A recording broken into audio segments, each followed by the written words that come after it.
Morning students, आज पुनः हम कुछ मैथमेटिक्स के इम्पोर्टेंट क्वेश्चन जो 2024 के एग्जामिनी के लिए एक सक्रिय भूमिका निश्चित रूप से निभाएगा। तो सबसे चलिए पहले हम अपने इस इम्पोर्टेंट क्वेश्चन को आगे की तरफ बढ़ा रहे हैं।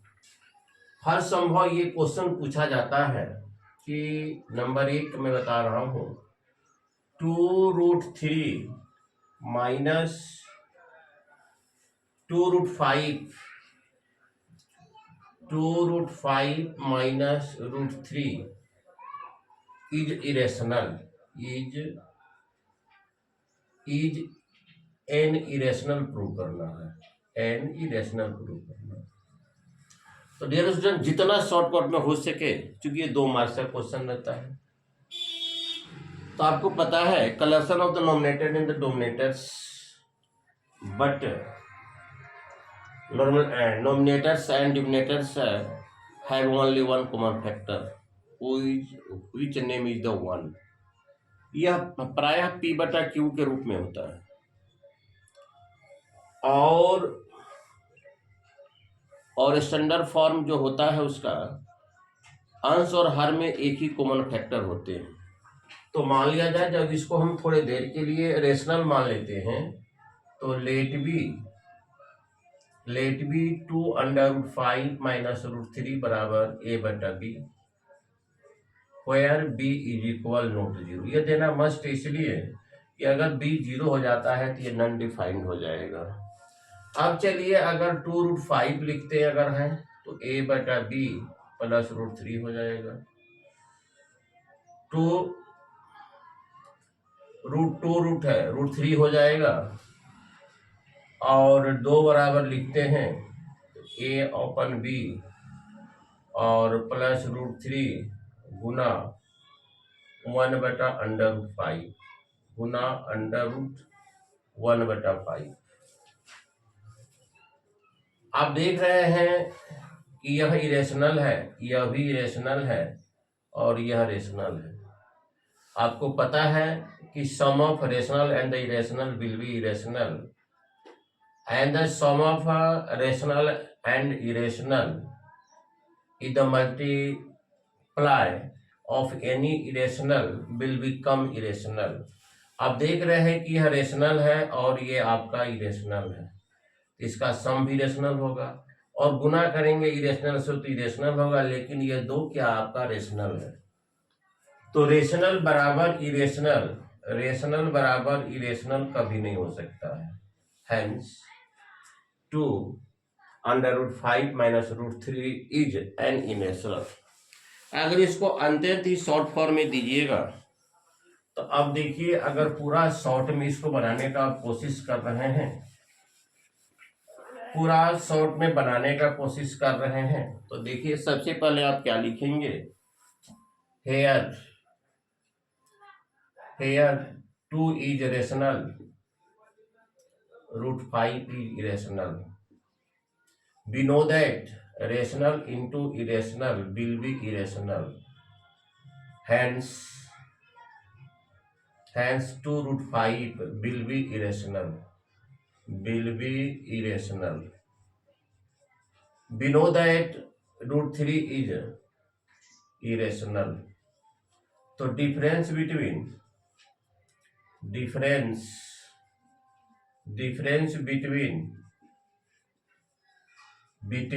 rational and irrational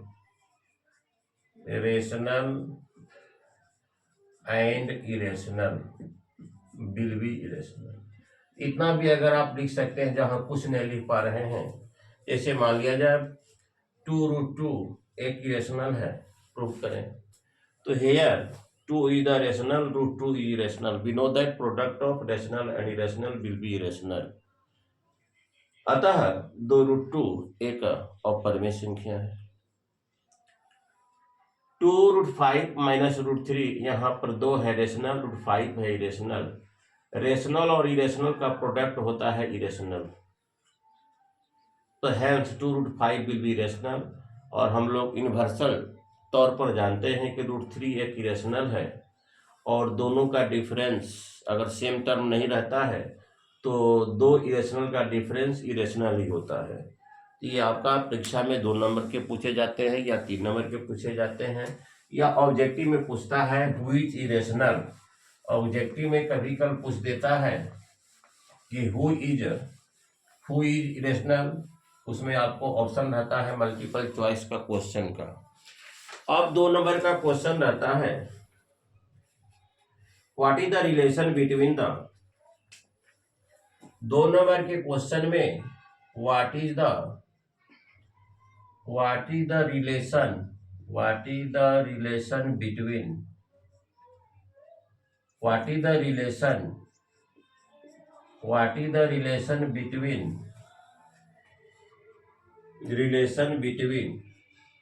HCF and LCM of two number।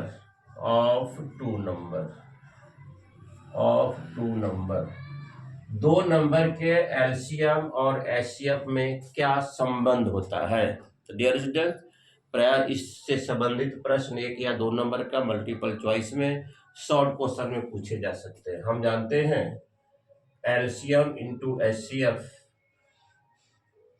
बराबर फर्स्ट नंबर गुना सेकेंड नंबर। अगर 1 2 3 4 में से, यहाँ 4 क्वांटिटी है, 4 में से कोई 3 क्वांटिटी दिया रहेगा तो चौथे को आराम से हम निकाल सकते हैं। ये प्राय इस तरह के प्रश्न पूछे जाते हैं। यह भी बोर्ड के ख्याल से एग्जामिनी के लिए बेहतर भूमिका निभाने की संभावना है, केवल आप केयर करते जाएंगे। एक बार मैंने और डाला था इस तरह के प्रश्न। अब देखिए अगला प्रश्न हमारा है सो दैट। पहला प्रश्न है so that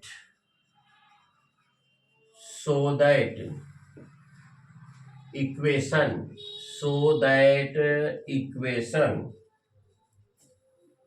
2x square minus 7x plus 6 has two root.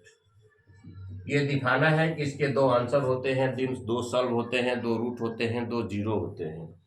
तो जिस इक्वेशन का मैक्सिमम पावर 2 होता है उसको क्वाड्रेटिक इक्वेशन कहते हैं। 1 वेरिएबल्स होता है, 1 वेरिएबल्स ये क्वाड्रेटिक इक्वेशन है। जिस इक्वेशन में मैक्सिमम पावर 2 होते हैं वह क्वाड्रेटिक इक्वेशन, और they are 2 solution of the quadratic equation whose names are alpha and beta. तो साबित करना है कि इसके 2 रूट्स होते हैं। तो स्क्वायर है तो 2 रूट्स तो होगा ही। जैसे x स्क्वायर बराबर 9, तो आप लिखते हैं x बराबर 9 का होल रूट बराबर प्लस माइनस 3। एक अल्फा हुआ, एक बीटा हुआ। इसको देखिए यहाँ कितना हुआ, 6 दूनी के 12। या पहले इसको d निकाल लीजिए, संभव है या नहीं है वह देखिए। d बराबर B square minus 4ac। b का वैल्यू 7 हो गया, 4a का वैल्यू 2 हो गया, c का वैल्यू 6 हुआ। 7 49 और 8 6 48। d का वैल्यू ग्रेटर देन 1 आया। आंसर आपका पॉसिबल होगा, रियल होगा और अनइक्वल होगा, क्योंकि इसका वैल्यू कितना आया आपका 1 आया। अगर d का वैल्यू माइनस में होता है the roots are not possible.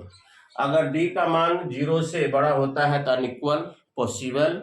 अगर d बराबर 0 होता है तो दोनों रूट्स आपके प्लस में आएंगे। तो इसको सॉल्व कीजिए। देखिए आपका 2x स्क्वायर, 1 को 7 में जोड़ दीजिए, 7 1 8, 8 का आधा कितना हो गया 4, और 7 में 1 घटा दीजिए 6, 6 का आधा कितना हो गया 3, अब प्लस 6 इक्वल टू 0। देखिए तो 4 3 7 और 6 दूनी के 12। ये आपको एडजस्ट करना है। ऐसा दो, इसको फैक्टराइज करना है, इसको तोड़ना है, बीच के टर्म को 2 भागों में डिवाइड करना है, 2 भागों मल्टीपल के रूप में डिवाइड करना है, जिसका सम 7 हो और प्रोडक्ट 12 हो। तो 4 3 7, 4 3 12। इसमें 2x कॉमन लीजिए, x माइनस 2, इसमें 3 कॉमन लीजिए, x माइनस 2 बराबर 0, x माइनस 2, 2x माइनस 3 बराबर 0, x बराबर 3/2 और x बराबर 2। हमने प्रूव कर दिया इसके 2 रूट्स हैं।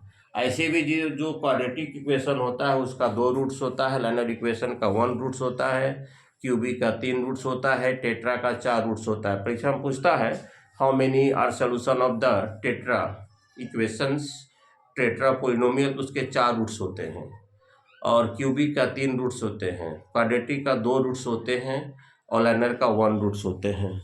अब देखिए हम आगे चल रहे हैं।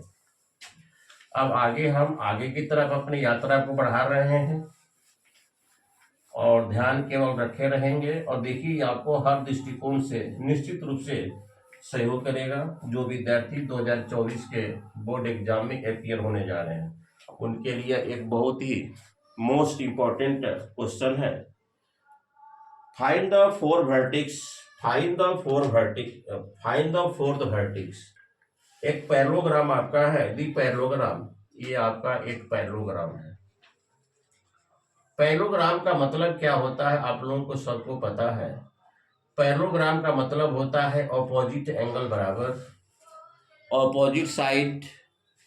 ऑपोजिट एंगल बराबर, opposite side parallel and equal होता है, और उसके डायगोनल क्या करते हैं, एक दूसरे को बाइसेक्ट करते हैं। उसके जो डायगोनल होते हैं एक दूसरे को बाइसेक्ट भी करते हैं। यह बराबर इसके होगा, ये बराबर इसके होगा। इसके वर्टेक्स आपके दिए हुए हैं, क्या क्या दिए हुए हैं, -2, 3, कंटिन्यूअस लेना है, कंसिक्यूटिव में लिखना है। आपका 6 है, 7 है, उसके बाद 8 है, 3 है, उसके बाद आपका इसका पता करना है, मान लीजिए x और y। चौथा वर्टेक्स को पता करना आपको है। तो भाई कैसे पता करेंगे, इसको मानिएगा x1, इसको x2, इसको x3, इसको x4, इसको y1, इसको y2, इसको y3, इसको आप y4 मानेंगे।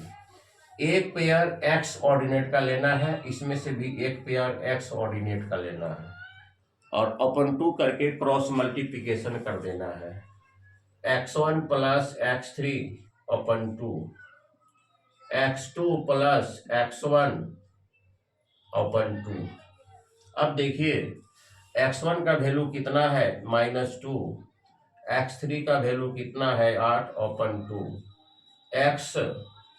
x2 का वैल्यू कितना है, 6, x1 का वैल्यू पता करना है, x अपन 2 कर दीजिए।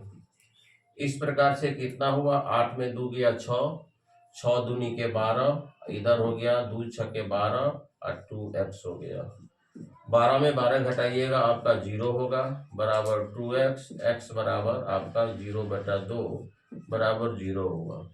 इस कोऑर्डिनेट को निकालने के लिए -2 पहला ऑर्डिनेट लेंगे, x ऑर्डिनेट लेंगे, -2 + 8, -2 + 8/2, 8 में 2 गया कितना हुआ, 8 में 2 गया 6, हम कर दिए क्रॉस, 6 दूनी के 12 हुआ, और इसको इससे गुना किए, 2 6 के 12, 2 × x 2x हुआ। अब 12 को हम इधर लाए तो 12 - 12 बराबर 0। इस प्रकार से x ऑर्डिनेट निकल गया। अब चलिए y ऑर्डिनेट का पता करने के फिर वही काम करेंगे। y1 + y3/2 और y2 + y4/2। तो y1 का आपका वैल्यू कितना है, 3, y2 का है 3/2, और इधर चलिए y2 का कितना है 7, इधर y4 का कितना है आपका, y4 का y है, ओपन 2 कर दीजिए। 3 3 6, 6 दूनी के 12, 7 दूनी के 14 प्लस y, तो 12 घटा 14 बराबर y, -2 बराबर y का वैल्यू 2 हो गया। इस प्रकार के अगर प्रश्न परीक्षा में रहते हैं कोऑर्डिनेट से रिलेशन, तो ये एक कोऑर्डिनेट, 2 कोऑर्डिनेट, 3 और चौथा डिस्पियर्ड है। चौथा कोऑर्डिनेट डिस्पियर्ड है, तो क्या करना है, इसका फर्स्ट x ऑर्डिनेट, इसका फर्स्ट अपोजिट का फर्स्ट x ऑर्डिनेट लेकर 2 से भाग देंगे, और फिर दूसरे पेयर का x ऑर्डिनेट लेकर 2 से भाग देंगे, क्रॉस मल्टीप्लिकेशन करेंगे। ठीक उसी प्रकार इसके अपोजिट y ऑर्डिनेट को लेकर 2 से भाग, इधर का अपोजिट वाई ऑर्डिनेट को लेकर 2 से भाग देंगे। इस प्रकार से जो डिस्पियर्ड वर्टेक्स होगा वह अपने आप निकल जाएगा। अब चलिए हम आगे की तरफ चल रहे हैं। आगे की तरफ हम क्वेश्चन को बढ़ा रहे हैं, अपना ध्यान से देखते रहें। और ये मोस्ट इंपॉर्टेंट क्वेश्चन है, खासकर 2024 के एग्जामिनी के लिए। अब हमारा प्रश्न क्या है वह देखिए। Evaluate of the sec square minus tan square, sec square minus tan square, sec square A, sec square A, sec square A evaluate करना आपको है 9 सेक स्क्वायर ए और minus 9 10 square A, 9 10 square A बराबर आपका कितना हो जाएगा, वाट। तो अब देखिए इसमें 9 कॉमन ले लीजिए और सेक स्क्वायर ए माइनस 10 स्क्वायर ए, तो सेक square A minus 10 square A बराबर 1 होता है। 9 गुना 1 बराबर 9। एनसीईआरटी का ये मल्टीपल चॉइस क्वेश्चन है कि 9 sec square theta minus 9 10 square theta बराबर वाट। आंसर इसका 9 होगा, चूंकि sec square theta minus 10 square theta बराबर 1 होता है। ये एनसीईआरटी क्वेश्चन से बिलोंग करता है। अब देखिए अगला प्रश्न हमारा क्या है। अगला प्रश्न है कन्वर्ट इनटू द फ्रैक्शन। ये देखिए 9th क्लास का क्वेश्चन है 1.4 का। यह प्रायः एक क्वेश्चन 2 नंबर का बोर्ड परीक्षा में पूछा करता है। इसको फ्रैक्शन में कन्वर्ट करना है, इसको आपको फ्रैक्शन में कन्वर्ट करना है। तो सबसे पहले ध्यान देना है कि 3 पर बार कोड है, 3 को 9 नीचे लिखेंगे और 1 अंक पर बार कोड नहीं है, 1 को 0 दीजिएगा और इस 3 को माइनस कर दीजिएगा, सॉल्व करके आंसर को लिख दीजिएगा। अगर 2.324 है, इस प्रकार से है, तो डेसिमल के पहले डिजिट है तो डेसिमल के जगह पर प्लस कर दीजिएगा 324। 2 पर बार कोड है, 2 को 9 दीजिएगा, 1 पर बार कोड नहीं है, वो 0 दीजिएगा, इसमें घटा दीजिएगा। 2/1 321, 321 बटा 990, इसको आप सॉल्व कर लेंगे, ये आपका आंसर होगा। किसी तरह से प्रश्न परीक्षा में एक क्वेश्चन पूछता है, जैसे मान लेते हैं 243 है तो 2 डिजिट पर बार कोड है, तो 243 बटा 2 को 9 लिखिएगा, 1 पर नहीं है, 1 को 0 दीजिएगा, 2 पर नहीं है, 2 माइनस कर दीजिएगा, 247 बटा 990। और सिंपलेस्ट फॉर्म में लाने की कोई आवश्यकता नहीं है। सिंपलेस्ट फॉर्म में लाने के लिए पूरा अपना सापेक्ष शक्ति इसी में नहीं लगा दीजिएगा, एड़ी चोटी लगाकर ना को दम मत हो जाइएगा। और अंत ऐसा होगा कि आपको ढेर सिंपलेस्ट फॉर्म के चक्कर में वह आपका जो आंसर है, आंसर के एबिलिटी पर आंसर का जो आपका डेकोरेशन है वह भी थोड़ा सा देखने में गंदा लगेगा। अब देखिए आगे का हमारा प्रश्न है 7 माइनस साबित करना है कि so that 7 minus √5 is irrational. जबकि हम लोग जानते हैं गिवन, ये पहले आपको जानकारी दे दिया गया है कि √5 इज इरेशनल है, √5 इज इरेशनल है। तो आप करना है क्या, इसको 2 तरीके से आप बना सकते हैं। पहला तरीका है यार 7 इज द रेशनल और √5 is the irrational given. We know that difference of rational and irrational will be irrational. Hence 7 minus √5 is irrational. लेकिन अगर थोड़ा सा लॉन्ग सिस्टम में चलिएगा तो 7 माइनस √5 बराबर P बटा Q मान लीजिएगा, where Q is equal not 0, where Q is equal not 0, 7 बराबर P ओपन Q, इस माइनस को इधर लाइए प्लस 5 हो जाएगा, या 7 को इधर लाइए आप, तो 7 को इधर लाइएगा, इधर हो जाएगा -7, इधर बच गया माइनस √5, माइनस कॉमा ले लीजिए तो √5 7 माइनस P ओपन Q। अब देखिए RHS में P integers, Q integers, 7 integers, तो यह क्या हो गया, रेशनल। ये आपका हो गया रेशनल, तो √5 will be rational, 5 will be rational. लेकिन यह रिजल्ट जो है फंडामेंटल थ्योरम का विरोध करता है। It is the against our limits, it is the against our fundamental theorem. आप देख रहे हैं कि जब यह दोनों यहाँ पर बराबर है तो इसका क्रॉस मल्टीप्लिकेशन भी बराबर होगा, या किसी भी डिजिट को RHS से RHS से LHS, LHS से RHS ले जाएंगे, उसके स्टैंडर्ड वैल्यू पर कोई फर्क नहीं पड़ता है। तो हमने क्या किया, 7 को मैंने इधर ला दिया तो -7 हो गया, और इस माइनस को मैंने कॉमन ले लिया दोनों तरफ, तो हमारा फॉर्म ये प्राप्त हुआ। इधर इंटेजर्स, यह भी इंटेजर्स, यह भी इंटेजर्स, तो RHS में जो टर्म है वह रेशनल का फॉर्म प्राप्त होता है। तो इसको यह कह रहा है कि भाई हम तुम्हारे बराबर हैं, तो √5 को भी रेशनल होना चाहिए। लेकिन यहाँ पर दिया हुआ √5 इज इरेशनल, तो रेशनल और इरेशनल कभी बराबर नहीं होते हैं, इसलिए फाइनली 7 - √5 इज इरेशनल। आप देखिए एक क्वेश्चन हमारा क्या है, ये क्वेश्चन परीक्षा में पूछा हुआ प्रश्न है। सबसे पहले कह रहा है कि 2x², एक क्वाड्रेटिक इक्वेशन है 2x² - 3x + 1 है द जीरो अल्फा और बीटा। इसका जीरो अल्फा और बीटा है, तो पहले अल्फा और बीटा निकाल लीजिए। 2x² - 2x - x + 1, 2x को मान लीजिए, x - 1, 1 को मान लीजिए, x - 1, x - 1, 2x - 1 = 0, x बराबर 1/2, x बराबर 1, ये हो गया अल्फा, ये हो गया बीटा। अब कह रहा है क्या, quadratic polynomial 2x² - 3x has 0 as alpha and beta. Now find the quadratic polynomial whose zeros are 3 alpha and 3 beta. अब कह रहा है कि इसका जो रूट्स है, इसका जो रूट्स है 1 और 1/2 अल्फा बीटा, एक दूसरा क्वाड्रेटिक पोलिनोमियल पता कीजिए जो कि 3 अल्फा रूट्स हो और 3 बीटा रूट्स हो। तो अल्फा निकला है 1, तो 3 × 1 = 3, और बीटा निकला है 1/2, तो 1/2 × 3 = 3/2। ये हो गया नए क्वाड्रेटिक पोलिनोमियल के लिए रूट्स हो गया। अब चलिए एक बार इसको जोड़िए, अल्फा प्लस बीटा, 3 + 3/2, तो 3 दूनी के 6, 9/2। एक बार गुना कीजिए, अल्फा इंटू बीटा, 3 × 3/2, 3 × 3/2, 3 × 3 = 9/2। इसका प्रोडक्ट भी वही आ रहा है, सम भी वही आ रहा है। 3 + 3/2, एलसीएम हो गया 2, 3 दूनी के 6, 3 9/2।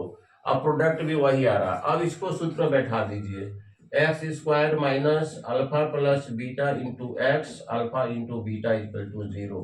अब इस पर मान बैठाइए, अल्फा प्लस बीटा का मान निकाले हैं 9/2, इसका भी वैल्यू 9/2 = 0। एलसीएम लीजिए 2, 2x² - 9x + 9 = 0, क्रॉस कर दीजिए, आपका आंसर प्राप्त होगा 9x + 9 = 0।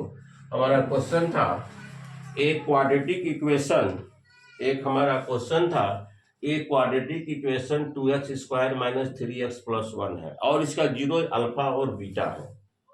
तो दूसरा पोलिनोमियल, दूसरा क्वाड्रेटिक पोलिनोमियल निकालिए जिसका रूट्स 3 अल्फा और 3 बीटा हो।